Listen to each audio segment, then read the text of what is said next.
महाबळेश्वरमध्ये 30 टीपी आहेत, जावळीत 31 आहेत, साताऱ्यात 27 आहेत, पाटणमध्ये 17. डिमांड पण आहे. आणि काय होतं की तुम्ही आता अनऑर्गनाइज आहे, त्याला ऑर्गनाइज बैठक आपण बोलावली होती, जिल्हा प्रशासन असेल किंवा या पर्यटन विकास आराखड्यामध्ये नेमक्या काय ऍक्टिव्हिटी आपण केलाय ना, आता सजेशन ऑब्जेक्शनला टाकलंय ना. नेमका काय ऍक्टिव्हिटी असणार आहे, पर्यटन कसं असणार आहे याविषयी? नाही, याच्यामध्ये सगळ्यात महत्वाचं म्हणजे MSRDCच्या माध्यमातून आपण नवीन महाबळेश्वर डेव्हलप करतोय.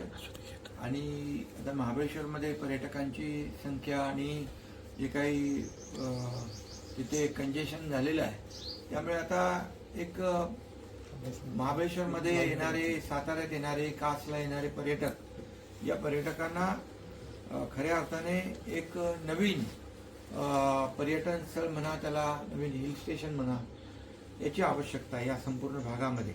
आणि म्हणून 4 तालुक्यांमध्ये हे आपण 235 गावाचा एक DP तयार केलेला आहे. आणि आणखी हे आता सगळं कामाचं प्रगती पाहता 295 गावांनी आणखी याच्यामध्ये मागणी केलेली आहे की या MSRDC करत असलेल्या DP मध्ये आणखी आमचाही समावेश करावा आणि या नवीन महाबळेश्वरमध्ये आमच्या गावांचा समावेश केला तर या भागातला गावांचा विकास होईल आणि ग्रामस्थांचा फायदा होईल. आणि त्यामुळे हा DP आता हे केलेलं आहे, आपण DP प्लॅन तयार केला आहे आणि तो सजेशन ऑब्जेक्शनसाठी, हरकती सूचनांसाठी लोकांसमोर आपण हे केलेलं आहे, तर सादर केलं आहे. त्यामुळे आता याच्यामध्ये लोकांच्या काही सूचना येतील, हरकती येतील आणि त्यानंतर हा कंप्लीट पूर्ण होईल.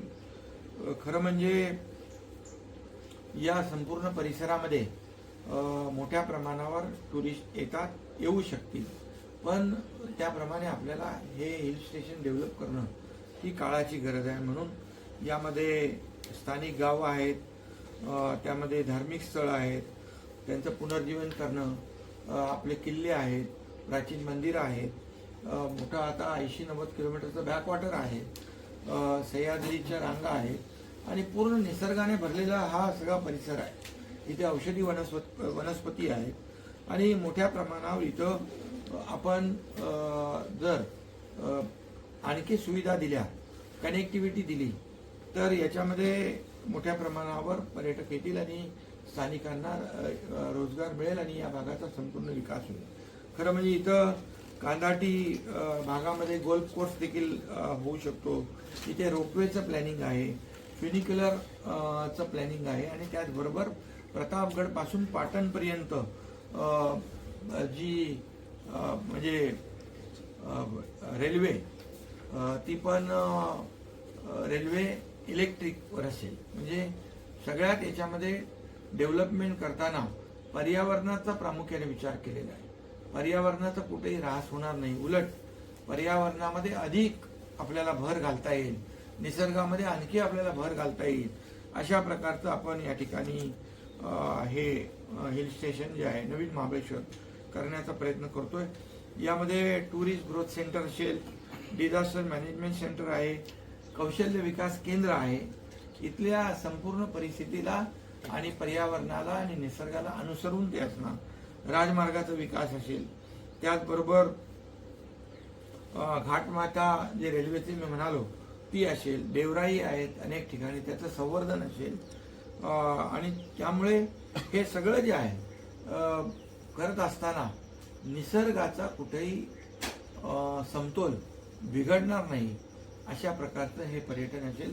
पाण्यामध्ये वॉटर स्पोर्ट्स आता सुरू झालेत, आपण स्कुबा डायव्हिंग तिथं करतोय मुनावळ्यामध्ये. या संपूर्ण याच्यामध्ये नवीन चांगल्या प्रकारच्या इलेक्ट्रिक बोटी असतील, EV, आणि त्यामुळे प्रदूषण होणार नाही.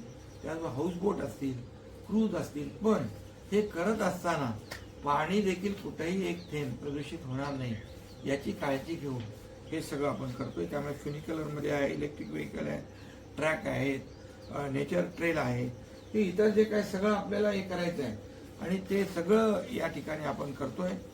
जंगल सफारी त्याचं देखील याच्यामध्ये प्लॅनिंग आहे.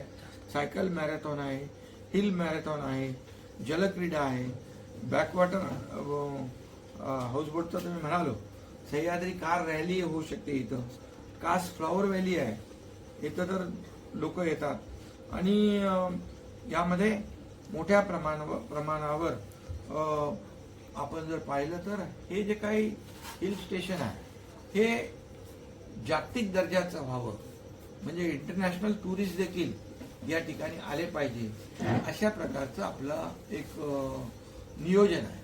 आणि त्यामुळे MSRDC सर्वांसाठी आताही सूचना हरकतींसाठी ओपन आहे. काही नवीन लोक नवीन याच्यामध्ये इतर भागातल्या, इतर ठिकाणच्या, इतर राज्यातल्या काही ॲक्टिव्हिटी आहेत त्या आपल्याला इथं करता येतील का, त्या सूचनांसाठी देखील आपण त्यांच्यासाठी सूचना घेण्यासाठी देखील आणि नवीन आयडिया याच्यामध्ये इनकॉर्पोरेट करता येतील यासाठी देखील MSRDC पूर्णपणे आमची तयारी आहे. आणि म्हणून मला वाटतं आतापर्यंतची जी हिल स्टेशन आहे ही सगळी ब्रिटिशकालीन आहे, पण हे पहिलं भारतातलं हिल स्टेशन होईल जे आपण शासनाच्या माध्यमातून करतो आणि ह्याचं हे एक ऐतिहासिक काम होईल. आणि इथल्या सगळ्या ज्या काही ठिकाणी बघा छोट्या गोष्टी असतात, पण त्याचं मोठ्या प्रमाणावर ब्रँडिंग केलं जातं आणि टुरिस्टला अट्रॅक्ट केलं जातं. इथं तर मोठ्या वस्तू आहेत, इथं तर इतिहास आहे, छत्रपती शिवाजी महाराजांच्या पदस्पर्शाने पावन झालेली भूमी आहे, जावळीचं खोर आहे, प्रतापगड आहे, रासोटा किल्ला आहे, मकरंदगड आहे, इथे प्राचीन देवस्थान आहे, भूतेश्वर आहे, खूप मोठ्या प्रमाणावर प्राचीन देवस्थानं देखील या ठिकाणी आहेत. आणि नक्की आपल्याला याचं ब्रँडिंग आणि प्रमोशन केलं तर मोठ्या प्रमाणावर टुरिस्ट इकडे अट्रॅक्ट होतील. आणि नुसतं टुरिझम वाढवणं हा विषय नाही, पण इथली जलसंपदा जी आहे, इथली वनसंपदा जी आहे, इथली वनसंपदा जी आहे ही वाढवणं, त्याच्यात ग्रोथ करणं, तिथं कुठेही कमी करणं किंवा पर्यावरणाला, निसर्गाला हानी होता कामा नये, हा पहिला कन्सेप्ट आहे. आणि इथला माणूस जो आहे, इथला माणूस नोकरीसाठी मुंबई, पुणे, ठाणे शहरांमध्ये जाता कामा नये, हा एक आमची संकल्पना आहे. त्यामुळे होमस्टे असेल, ब्रेड अँड काय ते म्हणतो आपण ब्रेड अँड बटर असेल आणि टेंट कन्सेप्ट असेल, रिसॉर्ट असतील, पण हे सगळे इको फ्रेंडली असतील. आणि म्हणून इथं राहणारे जे लोक आहेत इथून तर जाता कामा नये, परंतु मुंबईला गेलेले, शहराकडे गेलेले नोकरीसाठी पुन्हा इकडे आले पाहिजे, हा आमचा कन्सेप्ट आहे. इथं तारांगण देखील अरल येथे ऑब्झर्वेटरी करण्याचं देखील आपल्या प्लॅनिंगमध्ये आहे. त्यामुळे त्याचबरोबर ARच्या माध्यमातून आपण जशी कास पठाराची फुलं आपण वर्षातून 2 महिने बघतो, तर वर्षभर ती पाहता येतील, ही एक कन्सेप्ट आहे. ती देखील कन्सेप्ट त्या ठिकाणी यामध्ये राबवता येईल. अशा अनेक कन्सेप्ट आहेत. आता आपण इथं सुरुवात केलेली आहे. सुरुवात केल्यामुळे अनेक लोक येतील, अनेक नवीन आयडियाज देतील, नवीन संकल्पना असतील, नवीन त्यांच्या सूचना असतील, त्या देखील याच्यामध्ये आपण अंतर्भाव करू.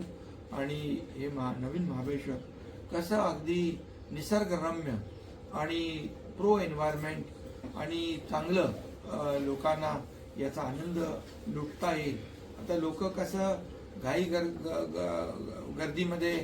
गर्दीच्या ठिकाणी जाऊन जिथे टुरिस्ट प्लेस आहेत, आता तिथे थोडंसं त्यांना एक नवीन मोकळ्या वातावरणामध्ये अशा प्रकारचं मोठं नवीन महाबळेश्वर हिल स्टेशन हे देण्याचा प्रयत्न आहे. साहेब, साधारणतः किती वेळ या गोष्टीला लागू शकतो? कारण यामध्ये आणि खर्च साधारणतः किती? नाही, यामध्ये एकच आहे की आता आपण जवळपास हे सूचना हरकती करून या 6 महिन्यामध्ये आपण हा पूर्ण प्लॅन पब्लिश करू शकतो, बरोबर?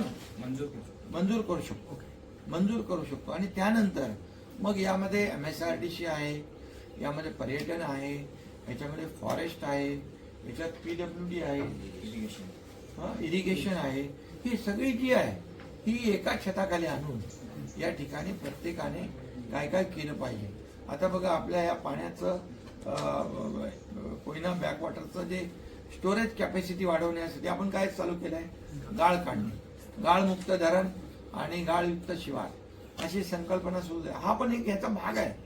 कारण जेव्हा पाण्याची तुम्ही स्टोरेज कॅपॅसिटी वाढवताय तर या भागातल्या लोकांना फायदा होणार आणि म्हणून हे 6 महिन्यामध्ये मंजूर होऊ शकतं. त्याचं त्या दृष्टीने युद्ध पातळीवर काम सुरू आहे. आणि मग MSRDC याचं प्लॅनिंग अथॉरिटी आहे, स्पेशल प्लॅनिंग अथॉरिटी. यामध्ये शासन आहे, त्याचबरोबर आपलं जिल्हा प्रशासन आहे आणि त्याबरोबर जे या सगळ्या ह्याच्यामध्ये PPP मॉडेल देखील मोठ्या प्रमाणावर आपल्याला त्याचाही अंतर्भाव करता येईल. कारण तुम्ही फॅसिलिटी दिली तर लोक इन्व्हेस्टमेंटसाठी येतील आणि टुरिझममध्ये इन्व्हेस्ट करणारी लोक खूप आहेत, पण त्यांना तुम्ही प्रॉपर सगळ्या सुविधा दिल्या पाहिजे.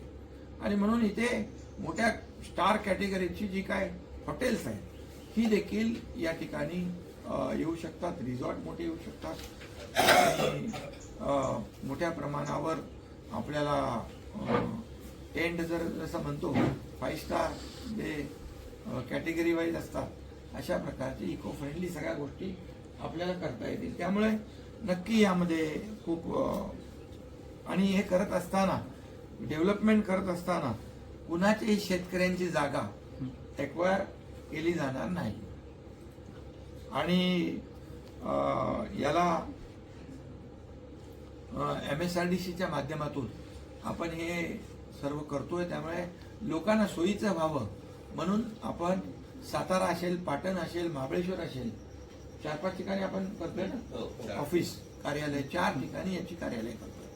म्हणजे लोकांना स्वतःचा विकास करायचा असेल स्वतःच्या जागेमध्ये पण पर्यावरण पूरक, तर त्याला परमिशन आणि आपल्या ताबडतोब मिळाल्या पाहिजे यासाठी 4 कार्यालय करतोय. आणि या सर्व पर्यावरण पूरक गाईडलाईन प्रमाणेच या भागाचा विकास करण्याची मुभा या ठिकाणी लोकांना दिली जाईल.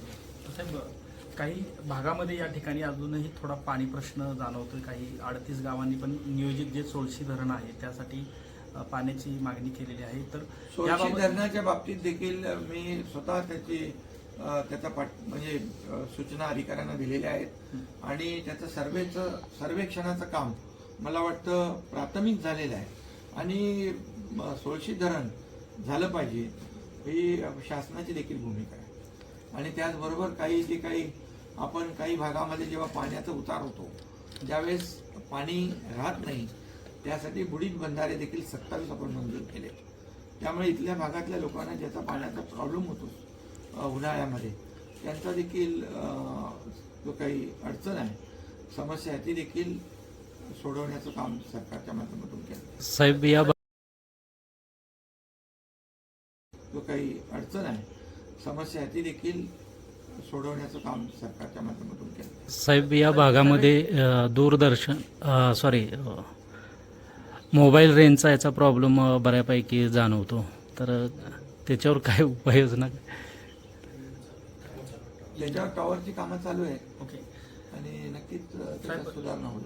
साहेब, एक छोटा निवांत एरिया आहे, शांत एरिया आहे, हो. त्यामुळे लोकांना तेही पसंत आहे. पण शेवटी कनेक्टिव्हिटी पाहिजे आणि ती कनेक्टिव्हिटी देण्याचं काम. आता बघा हा ब्रिज होतोय, हो, हा तापोळा ते अहिर ब्रिज होतोय. त्याच्यात ब्रिजमध्ये पण विविंग गॅलरी आहे, तो एक पर्यटनाचा केंद्रबिंदू होईल. फोटोग्राफीसाठी नदीचा व्ह्यू आणि बघण्यासाठी. तर त्याचं आता काम जवळपास जूनमध्ये कंप्लीट होईल आणि विविंग गॅलरीचं काम पुढच्या 3-4 महिन्यामध्ये. म्हणजे ह्याचा विकासाचा सुरुवात या ब्रिजच्या माध्यमातून होते. दुसरं, कोकण ते पश्चिम महाराष्ट्र ही कनेक्टिव्हिटी आपण करतोय. रघुवीर घाटातून येणारा जो रस्ता आहे, तो रघुवीर घाटातून येणारा रस्ता आपण याला जोडून कोकण आणि पश्चिम महाराष्ट्र जोडतोय. त्यामुळे ही देखील कनेक्टिव्हिटी या नवीन महाबळेश्वरच्या माध्यमातून महत्वाची आहे. एक राजकीय प्रश्न साहेब. राजकीय नको आज काय नाही, एकंदरीत राजकीय साहेब बघायला गेलं महाराष्ट्रात तुम्ही नाराज असल्या चर्चा, मात्र प्रत्यक्षात बघायला गेलं तर तुम्ही विकास कामासंदर्भात तेच ना, कोण काय बोलतंय आता हे सगळं तुम्ही दाखवतात चॅनलवर आणि तुम्ही जिथं बघताय मी कामात आहे. मी आता या नवीन महाबळेश्वर हा मोठा प्रोजेक्ट आहे, बरोबर. याच्या मागे मी लागलेलो आहे. मी गावी आलो की लोक म्हणतात नाराज झाला. मला तर या प्रकल्प पूर्ण करण्यासाठी अनेक वेळा गावाला यावं लागेल, बरोबर. या भागामध्ये फिरावं लागेल, बरोबर ना. अगदी पाटणपर्यंत जे स्पॉट याच्यामध्ये आहेत हे सगळे म्हणजे प्रतापगडापासून अगदी पाटणपर्यंत हा सगळा मोठा एरिया. आता 235 गावांनी त्याला 235 गावं याच्यात अंतर्भूत आहे. 295 गावांनी आणखी मागणी केलेली आहे. त्यामुळे हे मोठ्या प्रमाणावर ह्या पर्यटन जिल्हा म्हणून याची ओळख निर्माण होईल आणि त्यासाठी जे एफर्ट्स घ्यायचे आहेत ते इथला मी भूमिपुत्र म्हणून मला घ्यावे लागतील. साहेब एक छोटासा प्रश्न आहे. रायगड आणि नाशिकच्या जागेबाबत पालकमंत्रीबाबत त्याला स्थगिती देण्यात आली आहे. खरं तर तुम्ही त्या ठिकाणी आपण म्हणजे उमेदवार आपलेच इच्छुक होते याबाबत चर्चा होती, कोगावले असतील होईल, त्याच्यावर मार्ग निघेल. आता काही काळजी करू नका. बघा तुम्हाला सगळ्या जेवढ्या चिंता आहेत त्याच्याविषयी तुमच्या चिंता प्रश्न आपाप सुटतायत की नाही. काल तुमच्याकडे अडचण होती या 2 ह्याच्यावर, तर त्याच्यामध्ये आणखी आज तुम्हीच म्हणतानाच स्थगिती दिली, त्यामुळे त्याच्यावर निर्णय होईल. तुम्ही गावी आले का प्रश्न सुटतात असं म्हणायचं तुम्ही. गावी मला इथे बघा एवढा लाखो लोकांना, शेवटी बघा माझी जबाबदारी काय.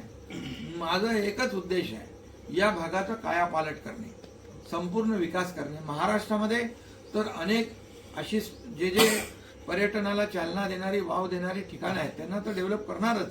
म्हणून पर्यटन मंत्री शंभूराज देसाई यांना मी स्वतः सांगितलंय की तुम्ही जे असे जिथं पोटेन्शियल आहे पर्यटनाला चालना देण्यासाठी त्याचं सगळं तुम्ही पाहणी करा, व्हिजिट करा. काही ठिकाणी आम्ही जाऊ, काही ठिकाणी मुख्यमंत्री जातील, आम्ही जाऊन पाहून या ठिकाणी आणि म्हणून या भागाचा विकास करणं, कायापालट करणं आणि इथल्या लोकांच्या जीवनामध्ये आमूलाग्र बदल घडवणं आणि इथला इतिहास, इथली संस्कृती जोपासणं, वाढवणं हा देखील उद्देश आहे. साहेब, शेवटचा प्रश्न. महायुतीच्या मध्ये पक्षांमध्ये कोणतीही आलबेल किंवा नाराजी असं नाही असं म्हणायचे का तुम्हाला?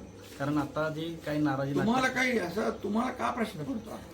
तुम्हाला प्रश्न जेव्हापासून निवडणूक झाल्यापासून तुम्हाला तिकीट वाटपापासून पण सगळे प्रश्न सुटत गेले की नाही. मंत्रिमंडळापासून ते सुटले, आता पालकमंत्र्यापासून ते सुटले नाही. गोगावलेंची नाराजी त्यातनं स्पष्ट त्यांनी मुलाखतीमधून नाही. बोलून शेवटी काय अपेक्षा करणं वावगं काय. शेवटी त्यांनी अनेक वर्ष रायगडमध्ये काम केलंय. म्हणजे अपेक्षा ठेवणं, मागणी करणं त्याच्यामध्ये काही चुकीचं नाहीये. त्यामुळे महायुती जी आहे, मी आहे, आमचे मुख्यमंत्री आहेत आणि दुसरे आमचे उपमुख्यमंत्री, आम्ही बसून त्याचा मार्ग काढू. ठीक आहे. धन्यवाद. थँक्यू.